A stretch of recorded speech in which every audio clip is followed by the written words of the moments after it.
"You're impossible, Dad."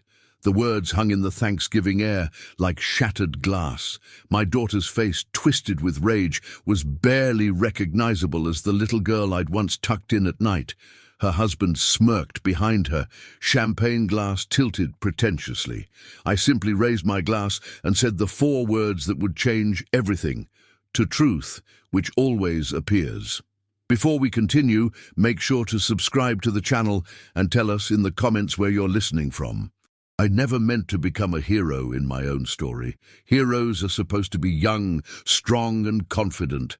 I was just a 67-year-old retired mechanic with calloused hands and a quiet life. But sometimes life forces you to stand up when you'd rather sit down. My name is Charles Wilson. 20 years ago, my wife Margaret died of breast cancer, leaving me alone with our 10-year-old daughter Jennifer. I remember the hospital room like it was yesterday, the antiseptic smell, the beeping machines, and Margaret's final whisper, "Take care of our baby, Charlie." And I did. I worked 2 jobs, daytime at Wilson's Auto Repair, which I owned, and evenings at a local factory assembling car parts. My hands were always dirty, my back always aching. But Jennifer never missed a ballet lesson, never went to school in worn-out clothes, never had to feel the sting of poverty that had marked my own childhood. Our house wasn't much. A small 2-bedroom in a working-class neighborhood where the train rumbled by at 6:15 every morning. The kitchen linoleum was peeling at the corners, and the bathroom faucet had a persistent drip I never found time to fix. But it was ours, paid for, safe. "Dad, why can't we live somewhere nicer?" Jennifer asked when she turned 13, already conscious of status and appearance. Her friends lived in newer subdivisions with community pools and matching mailboxes. "This house has something better than granite countertops, Jen," I'd tell her. "It has memories of your mom, and it's ours. Nobody can take it away." She'd roll her eyes, that universal teenage gesture of dismissal. By 16, she was embarrassed to have friends over. By 18, she was applying to colleges as far away as possible. "Design school?" I asked, looking at the brochures for exclusive private universities. "That's going to be expensive, honey." "It's my dream, Dad," she said, her eyes so much like her mother's that I couldn't say no. "Don't you want me to have opportunities you never had?" So I remortgaged the house, sold my collection of vintage car parts I'd been saving for retirement, worked 7 days a week, and Jennifer went to Westridge College of Design with a wardrobe of designer clothes and a new MacBook Pro. I visited once, driving 12 hours in my 20-year-old Ford pickup. The campus was beautiful, all brick buildings and sweeping lawns. Jennifer introduced me to her friends with that tight smile that said, "This is my dad, but don't judge me by him." "Your dad's a mechanic?" one girl asked, not unkindly, but with the curiosity of someone observing an exotic animal at the zoo. "Yeah," Jennifer answered quickly. "He's kind of old-fashioned." Old-fashioned. That became her favorite description of me. Old-fashioned values, old-fashioned work ethic, old-fashioned style, all code for embarrassingly out of touch. After graduation, Jennifer moved back home temporarily while looking for design jobs. That's when she met Brian at a networking event, tall, polished, with perfect teeth, and a marketing executive title at 26. "He's going places, Dad," she gushed. "He knows everybody who's anybody." What she meant was, "He's nothing like you." Their courtship was quick and expensive. Brian had tastes that matched Jennifer's newly refined sensibilities: high-end restaurants, weekend trips to wine country, theater tickets. I noticed she never mentioned what these things cost or who was paying. I didn't ask. "We're engaged," she announced 6 months later, flashing a diamond that must have cost 3 months of Brian's salary. Or would have, if he'd been paying for it himself. "That's wonderful, honey," I said, hugging her tight. "Your mother would be so proud." "We want a proper wedding," she told me later that week, spreading bridal magazines across my kitchen table. "Nothing too extravagant, but nice." Nice turned out to mean $65,000. I liquidated my retirement account. The wedding was beautiful, I'll give them that. 200 guests at a vineyard overlooking the valley. Jennifer looked like a princess in her white gown, walking down the aisle alone because she'd decided against having me escort her. "It's more modern this way, Dad." I sat in the front row, wearing my first ever tailored suit, smiling so hard my face hurt. During the reception speeches, Brian thanked his parents for their wisdom and support. Jennifer thanked her friends for their inspiration. Neither mentioned the mechanic who'd made it all possible. After the honeymoon, 2 weeks in Italy, they returned with big news. "We're starting a business," Jennifer announced over dinner at my house. "A design studio downtown, high-end clients only." "That sounds ambitious," I said carefully. "Those startup costs must be steep." Brian leaned forward, all confidence and white teeth. "We've got a business plan, Charles. This is going to be huge. Jennifer's talent, my connections. We just need some initial capital." Initial capital meant $180,000 over the next 5 years. I signed the business loan as guarantor, co-signed the lease on their studio space, paid for the furniture, the computers, the advertising. "It's an investment in our future, Dad," Jennifer would say whenever I expressed concern about the mounting expenses. "Don't you want me to succeed?" And I did. God help me, I did. I wanted everything for her that I'd never had. Success, recognition, security. So I kept writing checks, kept dipping into savings that dwindled like water in desert sand. The studio, JB Designs, looked impressive in the photos Jennifer texted me, all glass and chrome and modern art. I visited once, but felt immediately out of place among the fashionable people speaking a language of fonts and color palettes I didn't understand. "Maybe call before you come next time, Dad," Jennifer suggested as she hurried me out. "We're usually in client meetings." 3 years into the business, they bought a house, a sprawling 4-bedroom in the city's most exclusive neighborhood. I wasn't invited to the housewarming party, but I was invited to sign the loan documents. "The bank needs a little extra security," Brian explained smoothly.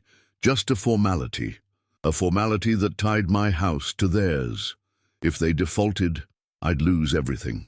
"You've already put so much into helping us get started," Jennifer said, hugging me after I signed. "This is the last thing, I promise." It wasn't the last thing. There were always emergencies, unexpected expenses, opportunities too good to pass up. And there was my granddaughter, Lily, born a year after they moved into the new house. How could I say no to her needs? "Children are expensive," Jennifer would remind me, as if I hadn't raised a child myself. By the time Lily turned 3, I'd depleted every account, cashed in every asset except my house. My Social Security checks barely covered my basic expenses. I started skipping meals to save money, turning the heat down to 60 degrees in winter, fixing my own plumbing when the ancient pipes leaked. Then came the day that changed everything. "Dad, we need to talk about your situation," Jennifer said during one of her rare visits. Brian sat beside her, his arm draped possessively around her shoulders. "My situation?" I asked, offering them coffee in the chipped mugs I'd had since Margaret was alive. "You're getting older," she said gently, as if I might not have noticed. "This house is too much for you to maintain, and frankly, it's becoming a safety hazard." I looked around my home, worn but clean, modest but mine. I managed just fine. Brian cleared his throat. "Charles, what Jennifer's trying to say is that we're concerned. You should be enjoying your retirement, not worrying about a leaky roof or broken furnace." "We think you should sell," Jennifer said. "We've looked into some really nice retirement communities." "Retirement communities," I repeated. "You mean nursing homes?" "Senior living," Brian corrected. "You'd have friends your own age, activities, medical care if you need it." "And what happens to the money from selling my house?" I asked, though I already knew the answer. Jennifer shifted uncomfortably. "Well, we thought it could be an investment in the family's future. Lily's education fund, or maybe expanding the business." "I see," I said quietly. "And where would I live in the meantime?" "We have that little guest suite over the garage," Brian offered. "It's perfect for one person. You'd have your privacy, but be close enough that we could check on you." The servants' quarters, in other words. I'd gone from father to financial resource to burden in the space of a decade. "I'll think about it," I said, knowing I'd already made my decision. That night I sat at my kitchen table with a legal pad, calculating every dollar I'd given them over the years. College tuition, business startup, wedding, house down payment, car loans, credit card bailouts. With interest, it came to over $450,000, more than I'd earned in my first 20 years of working. The next morning, I called a lawyer, not the expensive firm that handled Jennifer and Brian's business affairs, but a sharp-eyed woman who specialized in elder law. "I want to protect myself," I told her, "and I want to teach my daughter a lesson about consequences." For the next 3 months, I played along with their plans. I visited the senior living facilities they suggested, overpriced warehouses for the elderly, with tiny apartments and forced social activities. I nodded when they talked about realtors and property values. I even let them start boxing up some of my belongings. "This old stuff isn't worth keeping, Dad," Jennifer said, tossing photo albums into a donation box. "You can't take it all to your new place anyway." All the while I was working with my lawyer, documenting everything, the loan guarantees, the business partnership papers that listed me as a silent investor, the house title that included my name as a lien holder. My lawyer collected bank statements, transfer receipts, text messages where Jennifer explicitly asked for money. "They're banking on your love and guilt," my lawyer told me. "They think you'll never stand up for yourself." The confrontation came at Thanksgiving dinner, my last meal as the compliant ATM they'd come to take for granted. They'd invited me to their house, a rare occurrence, probably to finalize their plans for my future. The tension had been building all evening. Jennifer criticizing how I held my fork, Brian making pointed comments about cleaning out the garage to make room for my things. By dessert, I could feel my heart racing, but not from fear, from anticipation. "So, Dad," Jennifer said as she served pumpkin pie, "we should talk about listing your house. The market's hot right now." "Actually," I said, setting down my fork, "I've been thinking about my future, about family obligations and gratitude." Brian leaned forward, sensing a victory. "Exactly, Charles. Family has to stick together. You've worked hard all your life. Now it's time to let us take care of you." "Take care of me," I repeated. "The way I took care of Jennifer after her mother died, working 2 jobs, going without sacrificing everything?" Jennifer's smile faltered. "Dad, that was different. You were my father. It was your responsibility." "And what's your responsibility now?" I asked quietly. "We're trying to help you," she snapped, her composure cracking. "Why are you being so difficult?" Brian put his hand on her arm. "Jennifer, let me handle this." He turned to me with his professional smile. "Charles, we understand change is hard at your age, but this is for the best. You're becoming a burden." Jennifer cut him off with a sharp look, but it was too late. The word hung between us like a grenade with the pin pulled.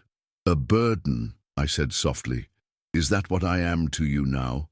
"Brian didn't mean—" Jennifer started, but I raised my hand. "No, let's be honest for once. I've become inconvenient. My only value is in the equity of my house." "You're twisting our words." Jennifer's voice rose. "We're thinking of your well-being." "My well-being?" I laughed without humor. "Like you thought of my well-being when you asked me to guarantee your business loan, or when you had me co-sign your mortgage, or when you spent my retirement fund on your wedding." The color drained from her face. "That was different." "How?" I asked. "Explain it to me." Brian stood up, looming over the table. "That's enough, Charles. You're upset and you're ruining Thanksgiving." "I'm not the one ruining things," I replied calmly. "What's that supposed to mean?" Jennifer demanded. "It means I've made some decisions about my future too, decisions you're not going to like." "What decisions?" Her voice had that dangerous edge I recognized from her teenage years. "Legal ones," I said. "About my house, my investment in your business, and the loans I've guaranteed." Brian laughed dismissively. "What are you talking about? Those were gifts, not investments." "Actually," I said, "they weren't. I have documentation for everything. Every check, every transfer, every loan document. Jennifer slammed her hand on the table, making the dishes jump. You estrago tudo. You ruined everything. My marriage, my life, our dinner. You're impossible, Dad. The table fell silent. Brian looked uncomfortable for the first time. Their dinner guests, Brian's business associates, stared at their plates. That's when I raised my glass and made my toast. To truth, which always appears. I drove home that night feeling lighter than I had in years. The next morning, exactly as planned, my lawyer delivered 3 documents to Jennifer and Brian's house. The first was notice that I was exercising my right as lien holder to call due the loan on their house. They had 30 days to refinance without my guarantee or face foreclosure. The second was formal notice of dissolution of the business partnership, withdrawing my investment and support from JB Designs. The third was a complete accounting of every dollar I'd given them over 20 years, with a repayment schedule that would take them decades to fulfill. Within hours, my phone was exploding with calls and texts. Jennifer alternating between rage and tearful pleas, Brian threatening legal action. Their lawyer attempting to intimidate me. They won't have a leg to stand on, my lawyer assured me. Every document is in order, every transaction documented. You've done nothing but reclaim what was always rightfully yours. Jennifer took to social media, painting herself as the victim of a cruel, senile father who had abandoned her. She posted childhood photos, invented stories of neglect, claimed I was being manipulated by evil lawyers. I had anticipated this. With my lawyer's help, we released the complete financial records, along with video recordings of their Thanksgiving statements and text messages where they discussed putting me in a home to access my equity. The backlash was swift and merciless. Jennifer's design clients, many of them wealthy, older individuals who recognized elder exploitation when they saw it, cancelled their contracts. Brian's business connections, sensing scandal, distanced themselves. Within weeks, their carefully constructed image had crumbled. 3 months later, they sold their house, at a loss, to pay off the debts. The business closed its doors. Brian, showing his true character, filed for divorce and disappeared, leaving Jennifer to face the consequences alone. She showed up at my door on a rainy Tuesday afternoon, mascara streaking down her face. "I have nowhere else to go," she whispered. I looked at my daughter, still beautiful, still my child despite everything, and felt not triumph, but sadness. We had both lost so much.